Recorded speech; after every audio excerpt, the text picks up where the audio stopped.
Poor student marries 71-year-old millionaire, wedding night he's shocked by what he sees. Hello everyone, enjoy these relaxing moments while you watch. A 24-year-old man, a senior biology student, clenched the tuition letter from the University of California so tightly that the paper wrinkled in his hand.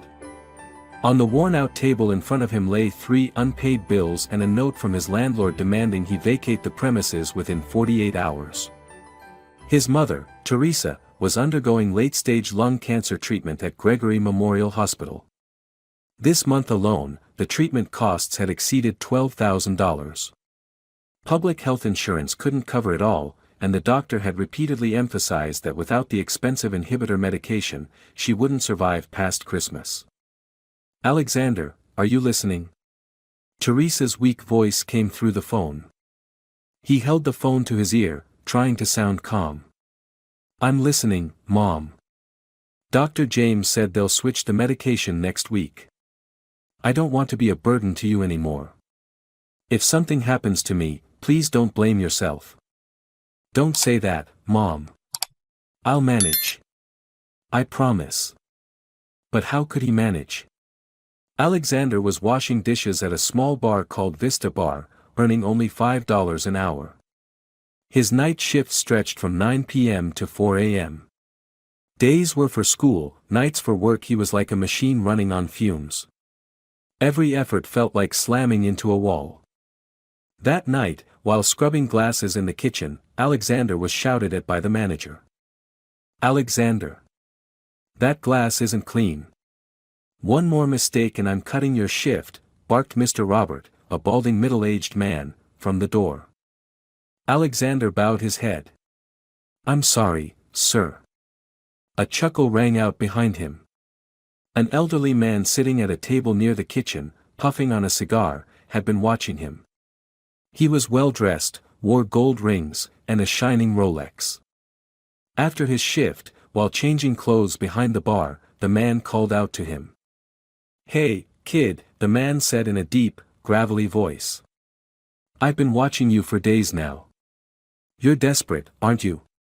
Alexander stared. "I'm sorry, I don't." "No need to pretend," the man smirked. "I was once in your shoes. Dirt poor. A dying mother. No way out. But someone helped me. Now it's my turn to help you." Alexander stayed wary. "Help how?" The man pulled out a black business card. It had only one line printed on it. ProtonMail.com. This site's only for special people. Wealthy older women looking for younger companions. You won't have to do anything immoral. Just play the part, keep them happy, and they'll give you whatever you need. Alexander flushed, almost throwing the card at him. "I'm not some gigolo." "I never said you were," the man shrugged. "But you don't want your mom to die because you couldn't afford her meds, do you?" Without waiting for an answer, the man turned and walked off. Just before disappearing around the corner, he called back, "Think about it. I'm Henry. The website's always open." Alexander shoved the card into his pocket, planning to throw it out as soon as he got home. But that night, he couldn't. He sat staring at his old phone screen, then tapped the link. A sleek website loaded, displaying photos of elegant older women smiling beside well-dressed young men. He closed it immediately. Disgusted with himself. A week later, things got worse fast. His landlord, Irene Parker, kicked him out. "You owe me 2 months' rent, Alexander. I have bills too. I'm not a charity. Aunt Irene, please give me 2 more weeks. I'll pay you back in full." "No 2 weeks. You've got until tonight." Alexander packed his backpack and walked out of the cramped room into the rain. No home, no money, a dying mother, and his tuition unpaid. He wandered all night through the streets of New York City. Cold. Hungry. Desperate. When he returned to the bar and fell asleep in the kitchen, the manager found him. "You're sleeping here. This isn't your house." Robert yelled. "Just one night, please. I have nowhere else to go. I don't care. Pack up and leave. Alexander stepped into the freezing rain, his mind spinning. Car horns, voices, street noise all pounded in his ears meaninglessly. The world blurred. He collapsed on the steps of the Brooklyn subway station, gasping like a dying man. And then, he remembered the card. Hands trembling, Alexander opened his phone and went back to the site. This time, he registered an account. Just a few hours later, a message arrived. Ms. Caroline Winters, 71 years old, chairwoman of Crawford Pharmaceuticals. Seeking long-term companion. Interested in your profile. Alexander laughed hollow and bitter. Long-term? Christ. But then the next message left him frozen. If we're a match, I'll cover your mother's medical bills. I lost my son to cancer. I understand. His chest tightened as if someone had gripped his lungs. An hour later, they started a video call. On screen appeared the face of a silver-haired woman with carefully applied makeup, wearing a fur-lined robe. Her voice was soft, but her eyes were cold. Hello, Alexander. You're a handsome young man. I like that. But I'm not looking for a lover. I want a husband. Alexander's mouth fell open. Don't worry. I won't force you. But if you agree, I'll pay all your mother's medical expenses. I could even sign over a small apartment for her in South Bronx. He hesitated. I need time. You might want to hurry. The doctor said your mother needs the meds next week. She ended the call. The screen went black. Alexander sat frozen. The wind still howled past the windows. Rain still fell outside. But his heart could no longer hear any of it. Just one question rang in his mind. Am I even human anymore? 2 weeks after that fateful call with Caroline, Alexander had moved into a penthouse apartment in the Upper East Side, one of the most expensive areas in New York City. The unit had been transferred to his mother Teresa's name, just as Caroline had promised. A payment of $24,000 was wired to Gregory Memorial Hospital. Nurses couldn't stop asking, "Did your son win the lottery?" Teresa just smiled faintly, unaware that the money came from a bizarre contract between her son and a powerful older woman. Alexander lived in relative comfort, but never at peace. Throughout the relationship with Caroline, he was instructed to maintain total secrecy. "I don't want media attention," she said. "You just need to dine with me, smile on cue, and never think about leaving until I say so." He got used to the strange looks from people when they saw him and Caroline at fancy restaurants. The whispers and snickers behind their backs. Once, at Aurora Restaurant, a middle-aged man sneered. "Miss Caroline, what grade is your grandson in?" Alexander blushed. Caroline just smiled, gently placing her hand on his shoulder. "He's studying how to grow up." After each date, Caroline would send money to his mother, labeled as gifts from an anonymous admirer. Alexander felt like he was being bought piece by piece. But he endured. For his mother. One afternoon, Caroline invited him to her estate in Chevy Chase, a suburb outside New York City. The estate was massive, built in Italian style, with a 10-foot iron gate and 24/7 security. Lucy, Caroline's personal assistant, greeted him at the gate. She was around 30, tall, sharp-featured, and smiled like a razor. "Mr. Alexander," she nodded, "Miss Caroline is waiting in the parlor." "Follow me." Alexander walked through a red-carpeted hallway lined with antique paintings. The overpowering scent of jasmine perfume filled the air. He felt like he was entering a creature's lair, not a home. The parlor was as big as a ballroom. Caroline sat in a red velvet armchair, holding a glass of wine. "You're here," she said. "Come, sit closer." Alexander obeyed, carefully keeping his distance. "You know," Caroline began slowly, "I liked you from the first moment I saw you. The filial devotion, the quiet face, those desperate eyes. Very real. Very appealing. Alexander stumbled over his words. Thank you. Have you ever considered marriage? The question hit him like a hammer. Wait, marriage? I thought this was just an arrangement. Caroline laughed. Every arrangement needs paperwork. And I don't like ambiguity. You've taken my money, the apartment, your mother's life is riding on my medication. Now, I want legitimacy. Alexander shot to his feet. I need time to think. Lucy stepped forward, placed a hand on his shoulder, and pressed down gently. You don't need much time. The wedding will be in a month. Get ready. Caroline signaled with her eyes. Lucy set a small box down on the table in front of Alexander. He opened it to find a gleaming platinum ring. Welcome to the world of the elite, Alexander, she whispered. 1 month later, the wedding was held at Caroline's own estate. Not in a church, not in a chapel, just a wide garden adorned with white roses and golden silk. The guests were names Alexander had only ever seen in the news: the former Secretary of Health, the CEO of Ferris Biotech Corporation, the mayor of Arlington, and many elderly faces wearing polished, artificial smiles. No one from Alexander's life was invited. No classmates, no co-workers, and worst of all, no mother. For security and appearances, Lucy explained coldly, we cannot invite people from outside the class. Ms. Teresa can watch via live stream. Alexander choked. She's my mother. Lucy shrugged.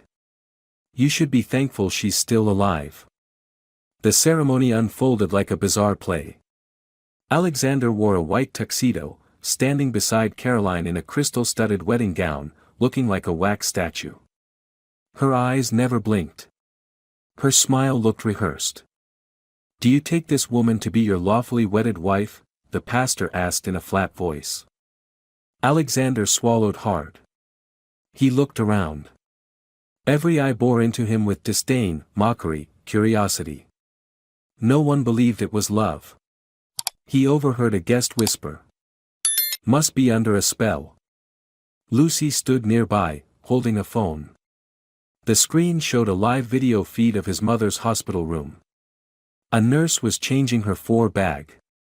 Alexander closed his eyes. I do. Applause erupted, mixed with the sound of cello music. That night, Alexander didn't eat at the wedding banquet. He drank only water, standing like a statue. Lucy stayed by his side, playing the role of emotional support assistant. I'm here to help you integrate, she said. Every behavior of yours reflects on Miss Caroline's image. Remember that. What about my freedom? Lucy stared at him, eyes like blades.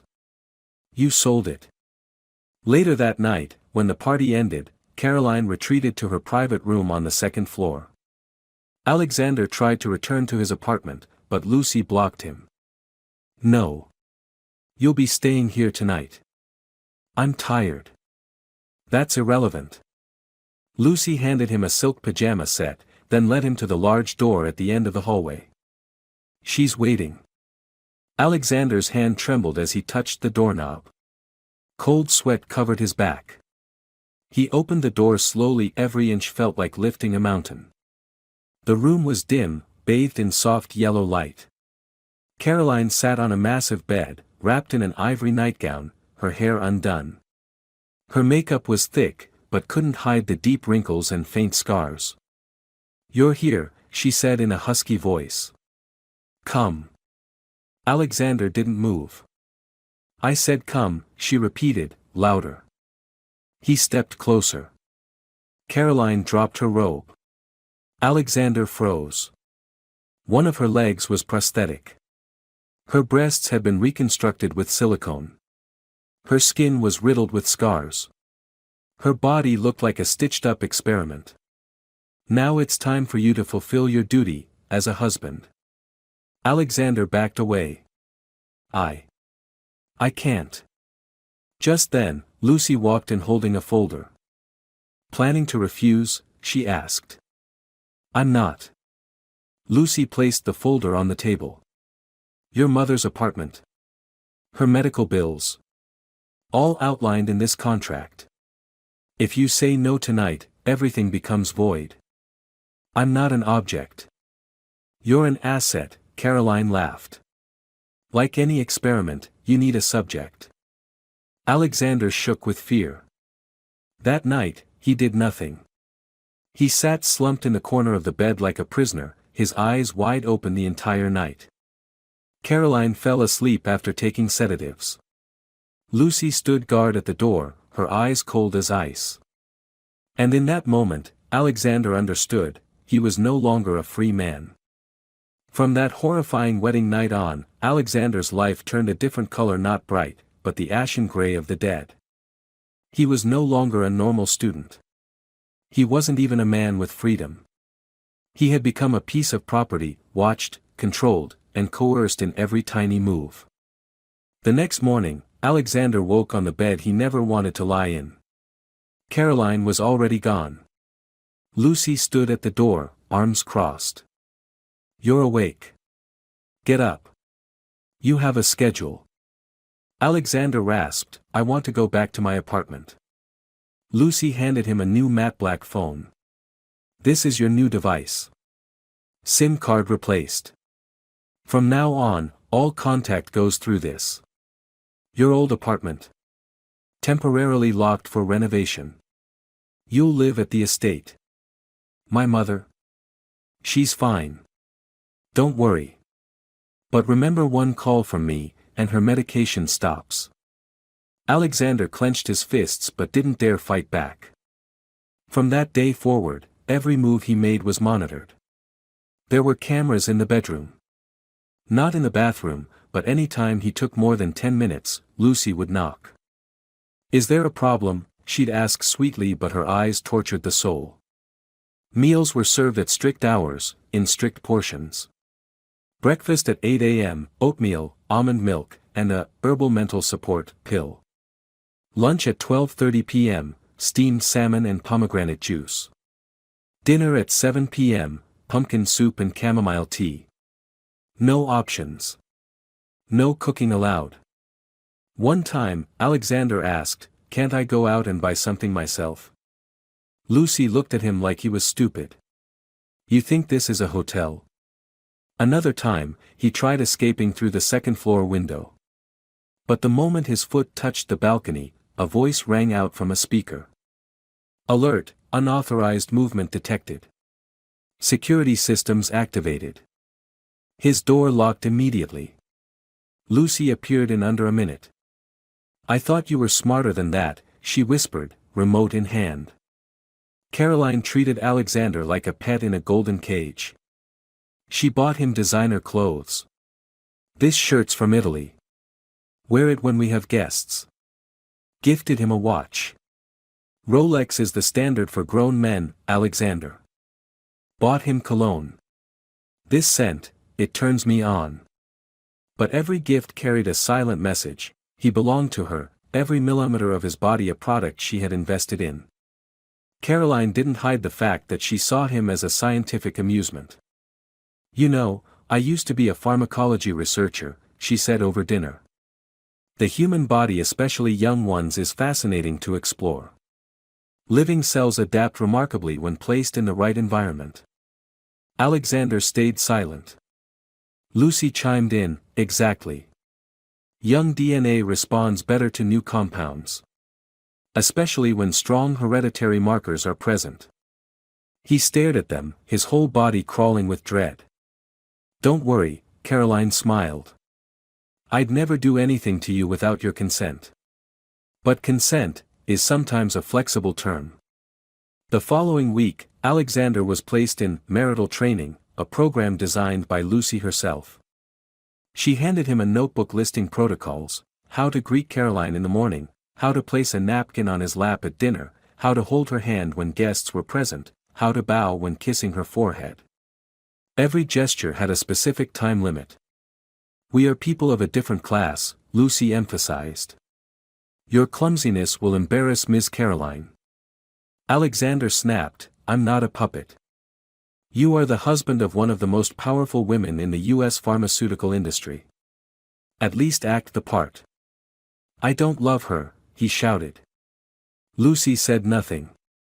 She pulled out her phone and played a video, his mother, Teresa, hooked up to N4. With one tap, she said softly, her meds stop. And only God can save her. Alexander collapsed into a chair, gasping like a man being strangled. Each week, Caroline hosted dinner parties at the estate. Alexander had to stand by her side, playing the role of the charming, elegant, loving young husband. He was taught how to pour wine, smile just enough, and make harmless comments about age-defying love. One evening, two special guests arrived, Mr. Nathaniel Simmons, CEO of a biotech company, and Ms. Eleanor Monroe, a congresswoman from the New England region. Nathaniel squinted at Alexander. You look healthy. Eleanor added, Caroline does have unique taste. Fascinating, really. Was there a premarital screening, by any chance? Caroline burst out laughing. Don't worry. I ran more thorough tests than anyone. Alexander is, very compatible. Alexander drained his glass of wine, his throat burning. One night, after Caroline had gone to bed early following her usual sedative dose, Alexander sneaked out to the garden for some air. Fresh air was a rare privilege for him. Lucy appeared like a shadow. No one is allowed outside after 10 p.m. I just need to breathe.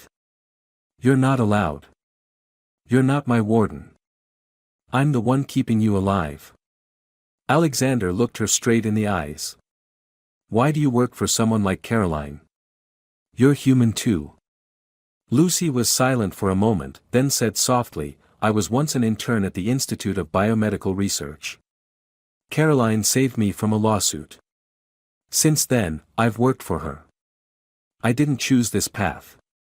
But neither did you. No. But I still have a little humanity left. Lucy frowned, then turned and walked away. Alexander stood in the dark, eyes lifted to the gray New York City sky. Not a single star. Just like his mind clouded, silent. A week later, Caroline arranged a routine health checkup for Alexander. Her personal physician, Dr. Matthew Owens, arrived at the estate with a portable testing kit.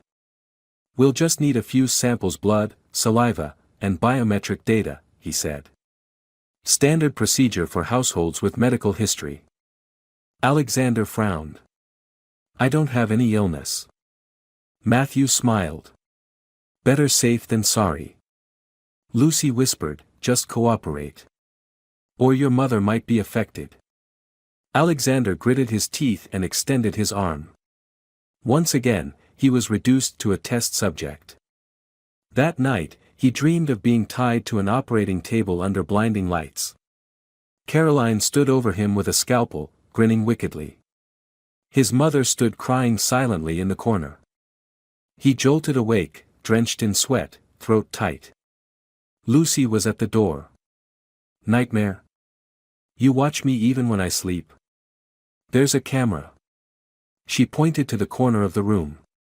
Alexander buried his head in his hands. I just want to save my mom. Then stay alive.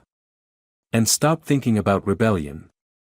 By the second month after the wedding, Alexander was mentally numb. He walked through the mansion like a ghost. No more arguing. No more reactions. No more dreams. Just one thought, as long as my mom's alive. Lucy brought him to a new room with white walls, white floors, and a white bed. This will be your rest area for the next 3 days, she said. Preparation for the next research phase. What research? You'll find out. Alexander looked around. It felt like a quarantine cell. He sat on the bed and held his head. And for the first time in weeks, he whispered through tears. Someone, please help me. The following days in the rest area felt like a rehabilitation camp, silent, monotonous, and oppressively controlled. The white room had no windows, just fluorescent lighting and cameras in all four corners of the ceiling. Alexander existed like a programmed organism: wake up, check blood pressure, eat, get tested, rest, eat again, psychological monitoring, dinner, medication, sleep. He didn't know what day it was. He wasn't allowed to go out, to ask questions, or to say no. Lucy officially became his marriage trainer. But she didn't teach him how to love. She taught him how to live like a domesticated animal. "You know what Caroline hates most?" she asked one morning while checking his reflexes. Alexander didn't answer. "Disobedience," Lucy continued. "To her, everything must follow protocol. If you sit off-center, she's irritated. If you eat too fast, you're uncultured. If you speak in the wrong tone, she thinks you're challenging her." Alexander scoffed. "So I should ask permission to breathe?" Lucy nodded without sarcasm. "Breathe evenly. Not too fast. Your heart rate is already being monitored. If it spikes, I get notified." "What?" His eyes widened. "You think this is a joke?" Lucy pulled out her phone, opening an app that displayed his real-time heart rate, blood pressure, and oxygen levels. "You've been wearing a biometric sensor implanted beneath your left shoulder blade. Made from graphene. Ultra-thin, doesn't cause discomfort but extremely accurate." Alexander went pale. "When did you implant that?" "After your first checkup." "You're all insane," he shouted. "Insane is not the correct term," Lucy replied calmly. "You're part of the most sophisticated biomedical research model in the U.S. After 3 days of rest, Alexander was taken back to his old bedroom. But it was no longer his alone. Caroline had moved in permanently. "You know," she said, brushing her hair at the vanity, "I've had 2 husbands. One died of a stroke. The other in an accident.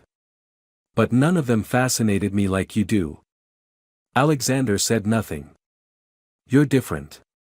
You're obedient. No more violence. No more running." "I'm not obedient. I'm desperate." Caroline turned to look at him through the mirror. "That's when people are their most authentic. And most useful." From that point on, every part of Alexander's life had to be approved by Caroline or Lucy. "Want to read a book?" Caroline would choose. "Want to listen to music?" Lucy had to approve the playlist. "Want to call his mom?" Audio only. No video. "Want to walk in the garden?" Only with a bodyguard. One time, he tried walking to the front door without permission. The door locked automatically. Alarms blared. 2 large men, Alfred and Martin, appeared, faces stone cold. Alfred growled, "You're not allowed to leave the estate without an order. That's Madam's policy." Martin pulled him back to his room and whispered, "Next time you try, you might not be in good enough health to walk again." Lucy now made her role as a watchdog clearer than ever. She stayed within 3 meters of Alexander whenever guests came over. She constantly took notes on his expressions, how he smiled, how he looked at Caroline. "You're not allowed to look at anyone else for more than 3 seconds, she warned. "Nobody wants a wandering boy husband." "Do you ever feel like a prisoner?" Alexander asked one evening. Lucy smirked. "I used to be free. But freedom doesn't pay the bills. You should be grateful. At least your mother's still alive." "Don't drag my mom into this," he shouted. Lucy paused, then said, "Then don't make me have to drag her in." One day, Caroline summoned him to her office, the room Lucy had long warned him never to enter without permission. The office resembled a miniature library: walnut-paneled walls, towering bookshelves, and a mahogany desk covered in red leather. Caroline sat reading a file. "Come here." Alexander stepped forward. "Have you ever considered having a child?" she asked. He froze. "What?" I'm studying the biological reaction of DNA across generations, a type of genetic response when traits pass on. If we had a child, that specimen would be priceless. Alexander stepped back.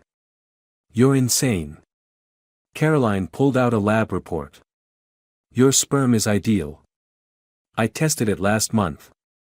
You, already, his throat tightened. Lucy entered, cold as ever. No intercourse necessary. Artificial insemination will do.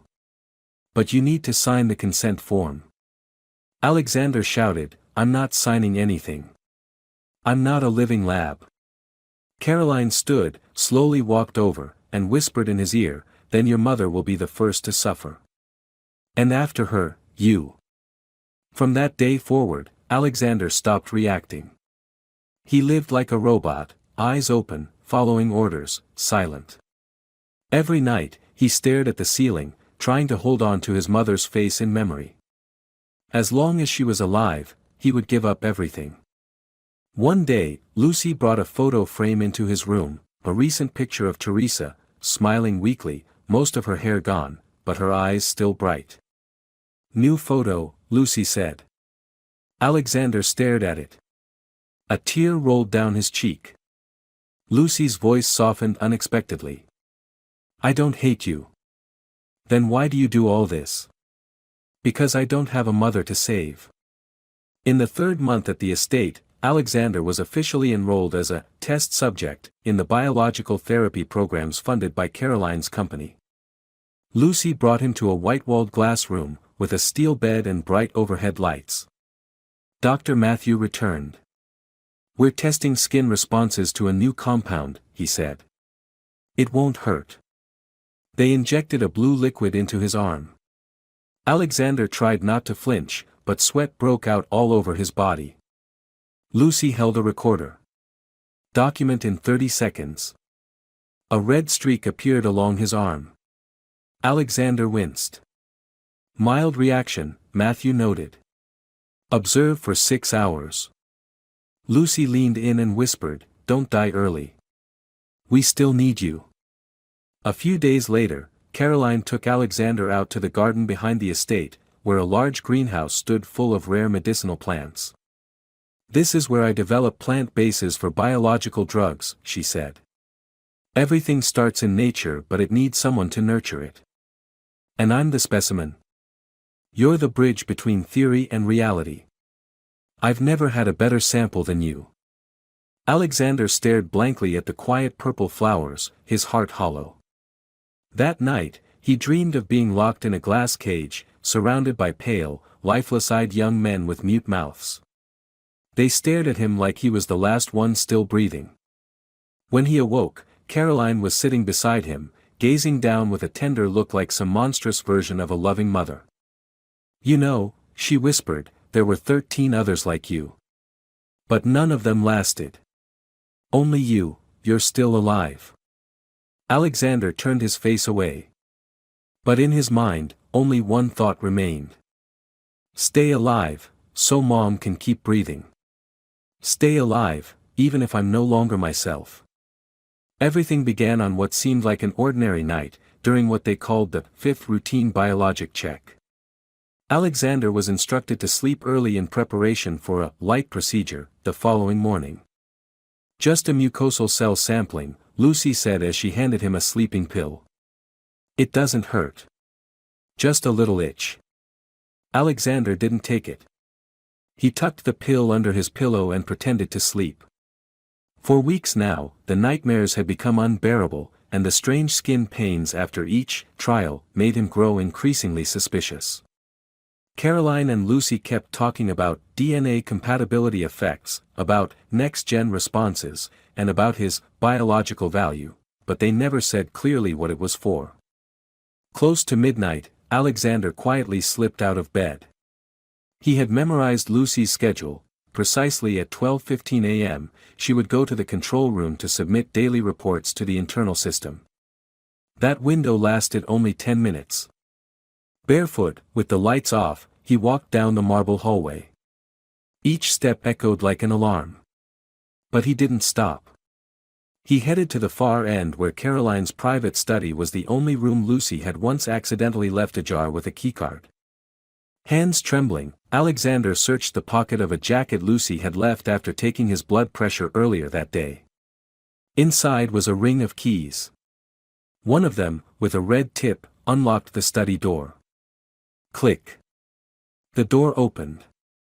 Alexander slipped inside and shut it. The air inside was icy.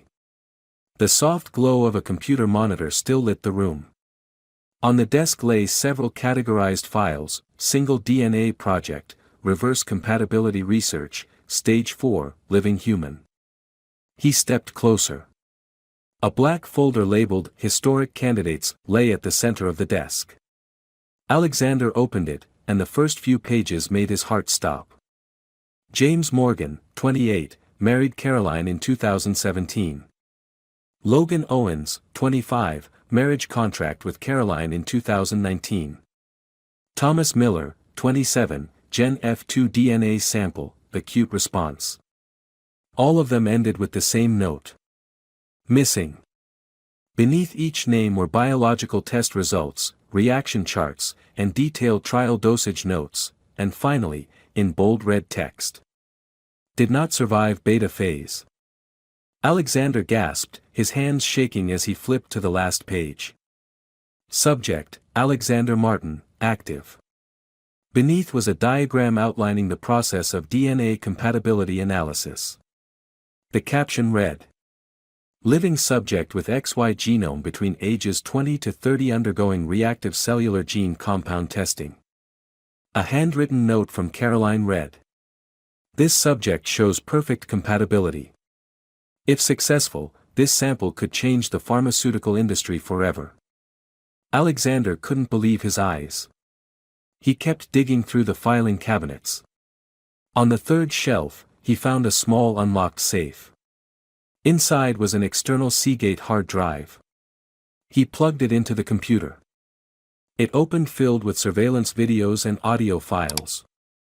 One folder was labeled, Private Recordings. Dozens of audio files appeared. He clicked the most recent. Lucy_Caroline_CONF_27 Caroline's voice came through clearly. Alexander's doing well. He's completely broken. The ideal specimen. Lucy responded. Can we accelerate phase 4? I'm not sure how much longer he'll last. No need to delay. I'll begin spinal marrow extraction next week. Alexander nearly screamed. He covered his mouth, eyes filling with tears. A sound echoed from the hallway. He panicked, quickly yanked the hard drive, returned everything as it was. Just as he pulled his hand from the drawer, the door flung open. Lucy stood there. In her hand was a stun baton. You think I didn't know what you were doing? Alexander stepped back. You're monsters. You just breached the private files of a top-tier scientist. You have no idea what that means. You've killed people. James. Logan. A whole list of men like me. Lucy stepped closer. You know too much. I'll tell the press. The police. She scoffed. Tell who? You're labeled a voluntary spouse. The marriage contract is crystal clear. Our medical system is backed by major institutions. You really think some nobody with no family can take on the pharmaceutical industry? Alexander's voice cracked. I'll find a way. I swear. Lucy studied him. No. You're not going anywhere. She flicked the baton on, stepping forward. But just then bzzzt. A sharp sound came from the radio on her belt. Lucy, we have an alert from the blood pressure monitoring room. Come quick. Alfred's voice. Lucy cursed, then looked back at Alexander, voice low. We're not finished. She slammed the door as she left. Alexander stood frozen, heart racing. The next morning, everything acted like nothing had happened. Caroline sat reading the newspaper, sipping her usual coffee. "Sleep well, Alexander?" He nodded. "Yes. There's an eye exam this afternoon. Very important. Be ready." Lucy said nothing, just gave him a long, warning stare. Alexander knew he didn't have much time left. But for the first time, he wasn't just thinking about surviving.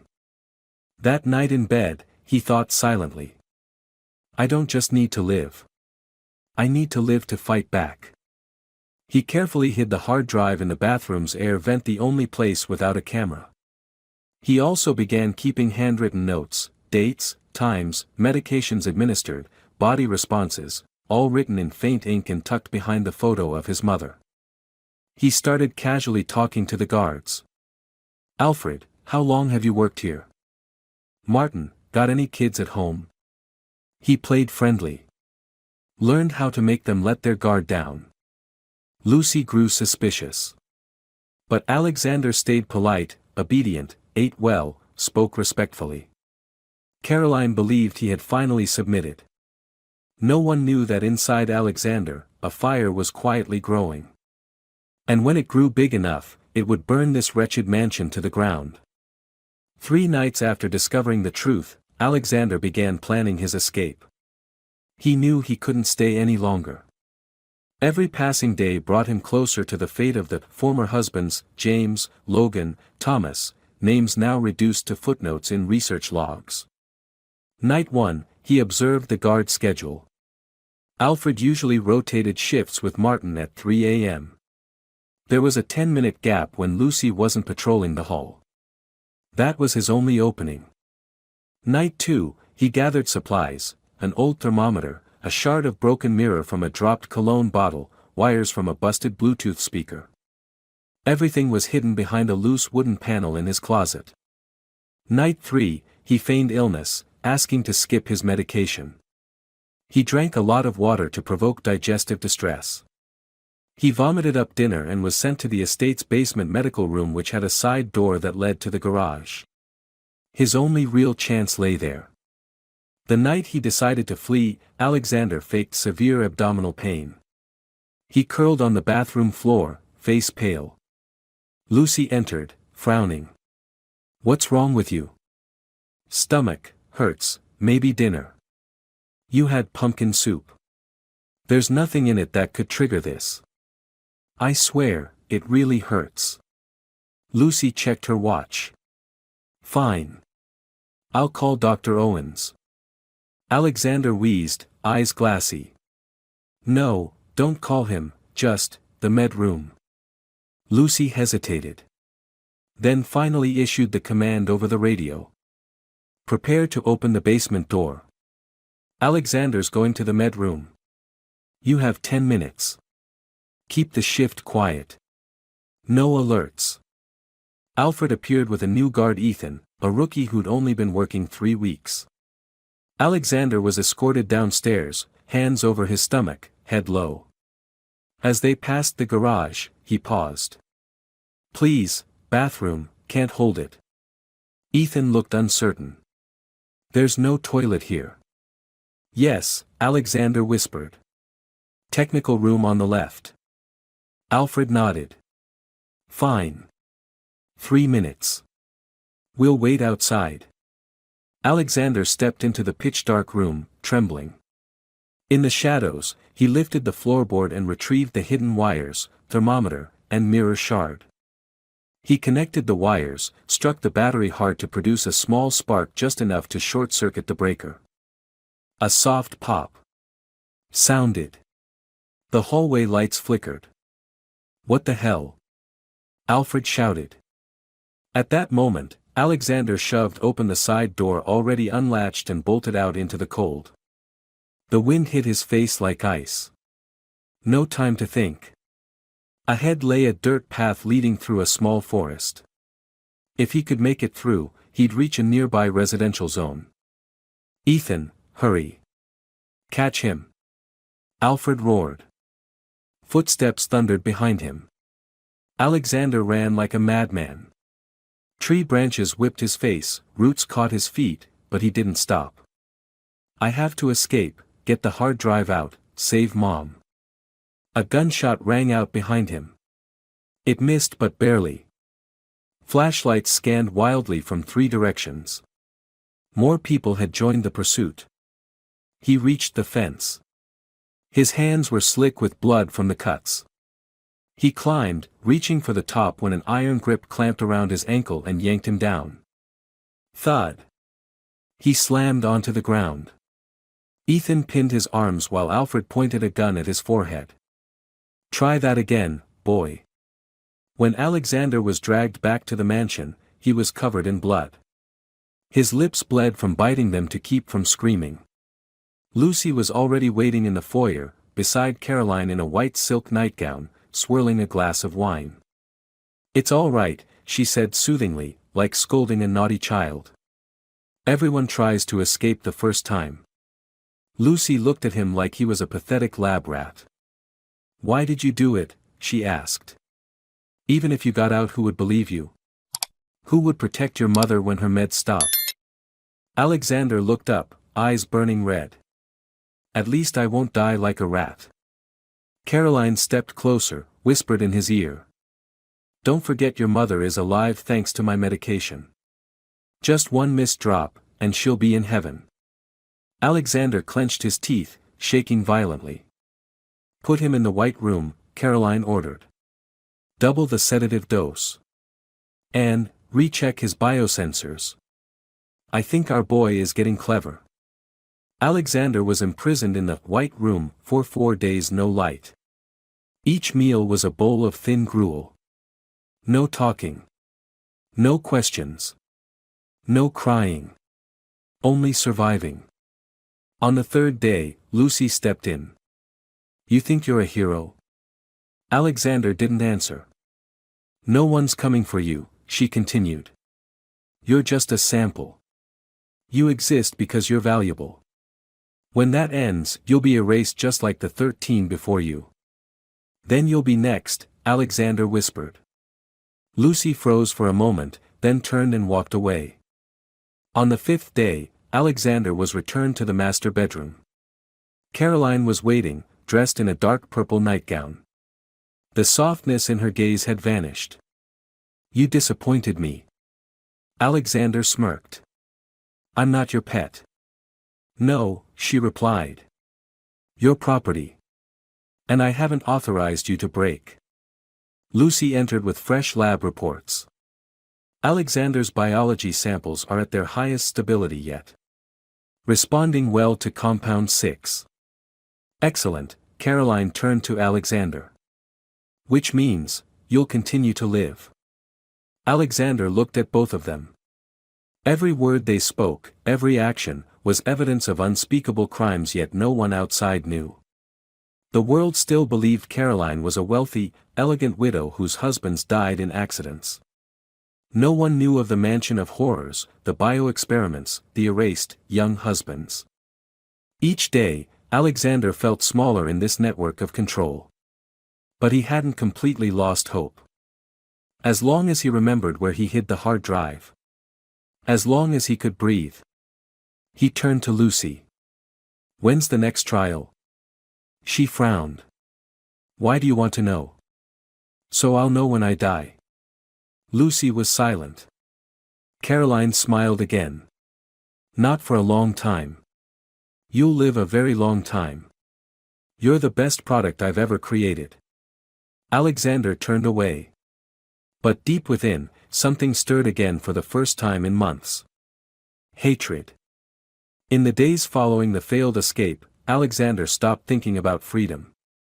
Every morning when he opened his eyes, he no longer asked, "What day is it?" He only whispered. "Is Mom still alive?" Lucy still arrived on schedule. Still polite. Still cold. She handed him pills, took his blood pressure, asked about his sleep, and noted everything on her tablet. No one spoke of the escape. No one mentioned the white room. That silence was more terrifying than physical torture. Caroline resumed her routines of affection. She took Alexander on garden walks every Wednesday, made him watch old films with her on Fridays, and sometimes had him recite Lorca poems at dinner like a well-trained schoolboy. "Everyone has a role," she said while pouring wine. "And you're playing yours beautifully." Alexander didn't argue. He ate, slept, and spoke just enough. He wasn't friendly, but he didn't resist either. His eyes were blank, his voice flat, like a pre-recorded track. One night, after Caroline had dozed off from her sedatives, Lucy unexpectedly sat down beside Alexander in the parlor. "Do you want to know why she chose you?" she asked. Alexander looked at her but didn't reply. "Because you have a rare genetic marker. High resilience. Your MC2R gene variant responsible for cortisol regulation is extremely rare. That's why the compounds didn't kill you like the others. So I'm lucky." Alexander chuckled, emotionless. Lucy paused. "Maybe. Or maybe unlucky, because you're too hard to kill." Alexander closed his eyes. "I'm alive because of my mother. Nothing else matters anymore." His mother's small apartment in South Bronx had been temporarily closed for renovation. She'd been moved to a private clinic, fully isolated. Alexander was granted a single 3-minute phone call each Sunday. "Mom, how are you?" he asked each time. "I'm okay, how about you?" "I'm the same. I miss you so much. Stay strong, baby. This too shall pass." Alexander never told her the truth. He only smiled, even though she couldn't see it. Sometimes, Lucy began acting different. She spoke more. Shared how she nearly became a doctor. How an accident forced her to drop out. How Caroline rescued her by offering this job. "I'm not proud of it," Lucy admitted once, handing Alexander his pills. "But I had no choice." "There's always a choice," Alexander replied, voice low. "But sometimes the price is your soul." Lucy stared at him longer than usual, then got up and walked away. That evening, dinner had guests: Rebecca Vaughn, head of a major lab in San Diego, and Frederick Sanders, a top donor to the National Biopharma Initiative. Alexander sat beside Caroline, clutching his wine glass, trying not to tremble. "Mr. Alexander looks very healthy," Rebecca said with a smile. "He's the ideal specimen," Caroline beamed. "I've never seen such sustained responses." Frederick nodded. "Good. So the next phase is ready?" Caroline looked at Lucy. "Next week. We'll begin the first spinal extraction." Alexander froze. The wine glass nearly slipped from his hand. "What?" Caroline patted his hand. "Don't worry. There'll be anesthesia. No pain." Alexander gave a dry laugh.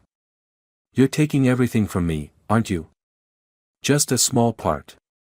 But it'll be revolutionary. After that, if all goes well, you can rest." "Rest?" he echoed. Lucy added, "Meaning you'll be retired from trials. You'll recover. And your mother will continue to receive medication." Alexander remained silent. "Or," Caroline leaned in, eyes shining. "If you wish to continue contributing, we can preserve your semen, stem cells, even liver tissue. You'll be remembered as the one who opened a new medical era." "By turning me into a product?" he asked. "You're already a symbol, Alexander." After the guests left, Alexander stepped out onto the balcony. The New York City night wind was razor-sharp. He looked up. No stars, just black emptiness. Lucy stepped out behind him. "What are you thinking?" "I'm thinking, maybe jumping from here is the easiest way out." Lucy didn't flinch. She pulled a small stun device from her pocket. "Don't even think about it." Alexander chuckled. "You think I still have the courage? I'm nothing now. Just a walking corpse." Lucy was quiet. Then, in a near whisper, "Someone once told me, silence is complicity. But I've been silent too long. Alexander turned to her, staring into her eyes. "What are you saying?" Lucy didn't answer. She stepped back inside, leaving him with the night. 1 week later, in preparation for the spinal extraction, Alexander was put on a strict diet: no salt, no caffeine. Every move he made was supervised. Lucy appeared less often. Caroline, meanwhile, was unusually cheerful. "Next week is a big day," she said. "Aren't you excited?" "I don't have feelings left to be excited." "Good. You're special, Alexander." He looked at her coldly. "Do you ever lose sleep?" Caroline smiled. "I sleep perfectly. I have no regrets." That night, Alexander sat alone in his room. In his hands was the photo of his mother. Behind it were faint notes: dosages, reaction times, injection records written in dotted ink. He whispered, "I'm sorry, Mom. I haven't gotten out yet." A tear fell. Just then, a small piece of paper was pushed through the gap beneath the door. He bent down. Opened it. Only one handwritten line. "Don't lose hope. Someone is watching." Alexander's heart pounded. He looked around. No footsteps. No sound. Who sent it? Lucy? A guard? A stranger? He didn't know. But for the first time, after months of suffocating darkness, his heart beat for something other than fear.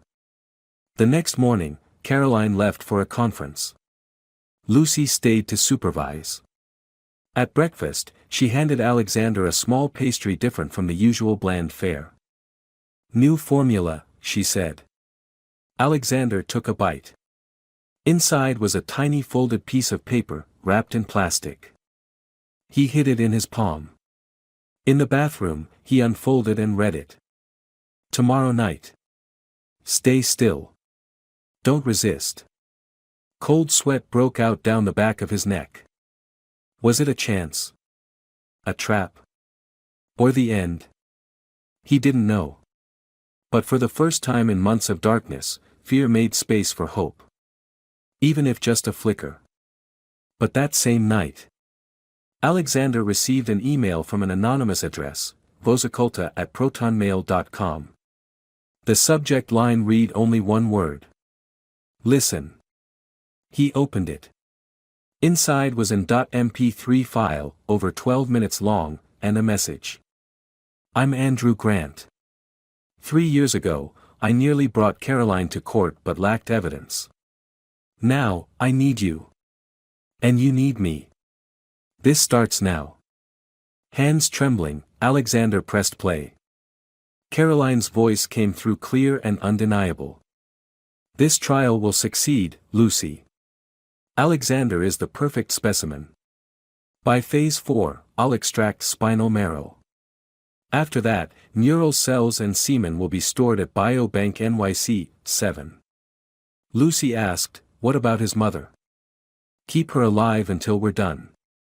Then withdraw the medication, slowly, call it a treatment failure. He'll collapse." Lucy's voice lowered. "What if he finds out?" "It doesn't matter. As long as I'm not dead, he doesn't stand a chance." Alexander froze. His body tingled like it was full of electricity. His breath caught. Every suspicion he had was confirmed line by damning line. Caroline wasn't just a manipulator. She was a monster in a lab coat. Below the audio file was a detailed plan from Andrew. "If you want out and to bring her down, I need video proof. Voice alone isn't enough. Plant a recording device in the office and bedroom. I'll handle the media. The police are ready, we just need the trigger." The next morning, Lucy brought Alexander his tray of pills. Her expression didn't change. But Alexander was no longer the same. "Sleep well?" she asked. "Better than usual. Phase 4 is coming. Nervous?" Alexander smiled. "I'm getting curious." Lucy glanced at him. "Don't dig too deep. It might hurt. I've learned to handle pain, he said, swallowing the pills and hiding everything behind a perfect mask. That afternoon, with Caroline away at a medical conference and Lucy dispatched to supervise a new lab in Hartford for 2 hours, a golden window opened. Alexander moved to the false wall behind the bookshelf where he once hid the hard drive. Now, it became the hiding place for a tiny surveillance camera, secretly handed to him by a janitor, likely arranged by Andrew. He installed the camera into the file cabinet corner and placed a recorder in the desk lamp, exactly as shown in the schematic Andrew had sent. Finished, he wiped his sweat, heart pounding like a drum. If caught, a single phone call could make his mother stop breathing due to natural complications. That evening, Caroline returned. "I hear you were well behaved today," she said, gently stroking Alexander's hair. "I've accepted my fate." "Good." She poured a glass of wine. "Tomorrow at 10 a.m., we begin the first spinal tap." A big step forward. Alexander nodded, hand on his knee, thumb discreetly circling in rhythm his method of remotely activating the recorder. 12:32 a.m. A new email arrived from Andrew. "The equipment worked. We have enough. Tomorrow at 7 p.m., the police and I will raid the mansion with a warrant. Stay quiet until then. Don't blow your cover." Alexander sat on the bathroom floor, trembling not from fear, but hope. "Just one more day," he whispered. The next morning, breakfast was served as usual. Lucy smiled at him as if nothing was wrong. "Ready?" "Yes," Alexander replied. At 9:55 a.m., he was brought to the second-floor medical room. Caroline stood next to Dr. Matthew, silent, dutiful, never asking questions. "We'll use light anesthesia and extract spinal fluid with a special needle," Matthew explained. "It won't affect your movement. As long as he doesn't faint," Caroline chuckled. Alexander stared at the needle nearly 8 inches long. Sweat rolled down his neck, but he said nothing. He had to make it to 7 p.m. His arms were strapped down. Face down on the table. The needle touched his skin. Just then, Caroline's phone rang. "Alfred," she frowned. "What is it?" Alfred's voice was barely a whisper. "They're coming. Police. A lot of them." Caroline paled. "Hold them at the gate. Say we need a warrant." Alexander sprang up, throwing off Matthew's grip. "What the hell is this?" Caroline snapped. "You knew. You knew all along." Alexander looked her dead in the eyes. "You'd better get ready for court." Caroline grabbed her phone, dialing frantically. "Cut Teresa's meds. Now." But Lucy stepped forward and snatched the phone from her hand, slamming it to the ground. "No," she said. "It's over." Caroline spun around, enraged. "Lucy. What the hell are you doing?" For the first time, Lucy's gaze was human. "I can't keep killing for you anymore." 7:04 p.m. The front gates burst open. 7 armed officers stormed the mansion. Leading them was a gray-haired man in a journalist's trench coat, Andrew Grant. "Search warrant from the New York City Supreme Court," he said, holding the paper in front of Caroline. "We have enough evidence to arrest you for abduction, human rights violations, illegal biological experimentation, and attempted manslaughter." Lucy was handcuffed. She didn't resist. Alexander stood in the mansion foyer, gasping for breath. "The hard drive, behind the bookshelf wall," he said. "All the evidence is there."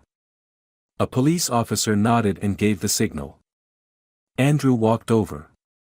"You did well. No one thought you'd survive this long." Tears welled in Alexander's eyes. "I didn't do it for me. I did it for my mom. And, for the ones who died." Caroline was dragged away in her silk robe, no longer graceful. "I'll appeal. I have rights. I'm a scientist," she screamed. Andrew shook his head. No. You're a murderer. As Lucy was led to a police car, she looked back at Alexander. Thank you, she whispered and said nothing more. Police searched the mansion until dawn. Data vaults, medical records, and biological equipment were sealed. In the basement, they discovered dozens of frozen spinal samples labeled with the names of the young men who were once Caroline's husbands. 8 a.m. the next morning, Alexander sat in a hospital room. Outside, sunlight streamed in the first he'd seen in months. A young nurse named Leah entered, smiling. Mr. Alexander? Someone's waiting for you in the courtyard. He stood, each step like a rebirth. In the courtyard, his mother Teresa sat in a wheelchair. Her hair had just started to regrow, her face gaunt but her eyes brighter than ever. Son, she said, hands trembling. Alexander rushed into her arms. I'm home, Mom. I'm free. And in that warm morning light, for the first time, they laughed. Truly laughed. Within 48 hours of the mansion raid, news of the case had exploded across major headlines. Bold print read: Former pharma executive Caroline Bennett arrested, illegal human trials exposed. Brave student exposes dark secret behind elite medical circles. DNA files and exclusive recordings from Alexander Martin, undeniable proof. From a hidden young husband, in a cursed mansion, Alexander had become a central figure on national television. But he didn't care for the cameras. All he wanted was to sit beside his mother, hold her hand, and hear her breathe with life, not chemicals. Teresa was transferred to a hospital funded by Free Lives Foundation, a global nonprofit that supports victims of biomedical exploitation and medical abuse. That morning, as Alexander brought her a cup of warm milk, she smiled while reading a magazine. The headline: The devoted son who exposed the shadows, Alexander and a story stranger than fiction. You're famous now, Teresa said, voice shaking. Everyone's calling you a hero. Alexander sat at her bedside. If I could go back, I'd still do everything the same. But Mom, I wish I'd come sooner. I'm proud of you, she whispered. You weren't late. You came when I needed you most. At the same time, an emergency hearing was held at the New York City Criminal Court.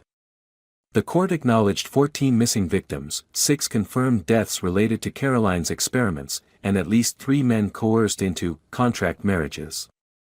Outside, the press formed lines. A reporter asked Alexander, how did it feel seeing Miss Caroline led into court in prison clothes? Alexander answered simply. It wasn't victory. It was justice. The trial was intense. Caroline sat behind the defendant's bench, dressed in a gray prison uniform, still wearing her Cartier watch, the last remnant of the empire she once ruled.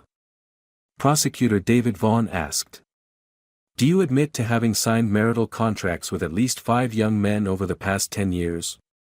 Caroline replied coldly. I provided them with housing, treatment, tuition. It was all voluntary. David raised the recordings Alexander had submitted. And here is the evidence proving you planned to extract spinal fluid, tissue, and intended to terminate life-saving medication if they resisted? Caroline said nothing. Then a clip played in the courtroom, Caroline's voice, crystal clear. He's an asset. I'll take every cell if I have to. Alexander sat in the gallery, gripping his mother's hand as he looked up at the screen. Lucy was also brought to trial, but she pled fully guilty and cooperated completely with the investigation. I was an accomplice, she admitted. I killed the humanity inside me for years. But Alexander made me wake up. Her lawyer requested a reduced sentence, citing her cooperation and key testimony. Lucy turned to Alexander and bowed deeply. I'm sorry. Alexander said nothing. But in his eyes, there was no longer hatred, only the silent acknowledgement of a past that couldn't be undone, but could be closed. The following month, Alexander officially received a full scholarship from New York City College of Natural Sciences, the university where his studies had been cut short. The letter from the department dean was delivered by hand, with a handwritten note. "Our school needs students with a heart as brave as yours." At the welcome ceremony, Alexander stood on the podium before a hall filled with students, faculty, and reporters. When invited to speak, he said, "I'm not a hero. I'm just a son who tried to save his mother. But I've learned, science cannot exist without ethics. And silence is complicity." Thunderous applause erupted. Some people stood. A student named Peyton wiped away tears, whispering, "Thank you for not giving up." A week later, Alexander moved into a new apartment sponsored by the Free Lives Foundation. It was simple, but clean and warm. His mother would join him after her final treatment round. That first morning in the new home, he opened the window, letting sunlight pour onto his face. No cameras. No Lucy. No echoing footsteps of guards. No Caroline. Only freedom. He made himself a cup of coffee. Bach played softly from his phone. On the wall hung the only photo he had put up, his mother smiling, hugging him in a park. Caroline was ultimately sentenced to 20 years in prison, with no parole, for kidnapping, coercion, and illegal human experimentation plus 5 additional years of supervised release. All of her assets were seized, and a portion was allocated to the victims. Lucy was sentenced to 6 years, with the possibility of educational rehabilitation. In her final words before the court, she said, "I will never forgive myself. But I will live to make amends." On the day Teresa was discharged from the hospital, the sky was lightly sunny. Alexander pushed her wheelchair along a pathway in Central Park, the same park they had visited once before their descent into hell. "Do you remember this place, Mom?" "Of course. When you were little, whenever you were sad, I'd bring you here to eat pastries." Alexander smiled. "Now it's my turn to bring you." "You did it, Alexander. You won." He squeezed her hand. "No. We won." That night, they shared their first home-cooked dinner in the new apartment, tomato braised fish, the dish Alexander had learned to make at 17. No measured portions. No surveillance cameras. Only laughter. "Mom," Alexander said, "if I ever have kids, I'll tell them that their grandfather was a hero." Teresa laughed, "I thought you were going to say their grandmother was an unbreakable woman." "That too. But you'll always be the one I lived for until the end." At the end of the story, Alexander received a letter. Sender, Lucy Carter. Location, St. Mary Rehabilitation Center. It contained only one line. "Maybe I don't deserve it, but, thank you for not letting me stay silent forever." Alexander placed the letter in his desk drawer. He didn't write back. But in his heart, he knew, no one escapes the consequences. But no one is beyond change. The story didn't end with a gunshot. It didn't end under a spotlight. It ended with true laughter. Of a son. And a mother. In the light. After everything. Alexander's journey is a powerful reminder that even in the darkest hell, filial love, resilience, and courage can still lead the way to light. When people are turned into tools, silence becomes complicity. But it only takes one person, one who dares to rise, to record the truth, and to sacrifice for someone they love, for even the mightiest walls to fall. Justice never comes early. But it always comes to those who do not give up. If you enjoyed this story, we invite you to give it a like and subscribe to our channel. Your support motivates us to keep bringing heartwarming stories almost every day. We are very grateful for your support. See you soon.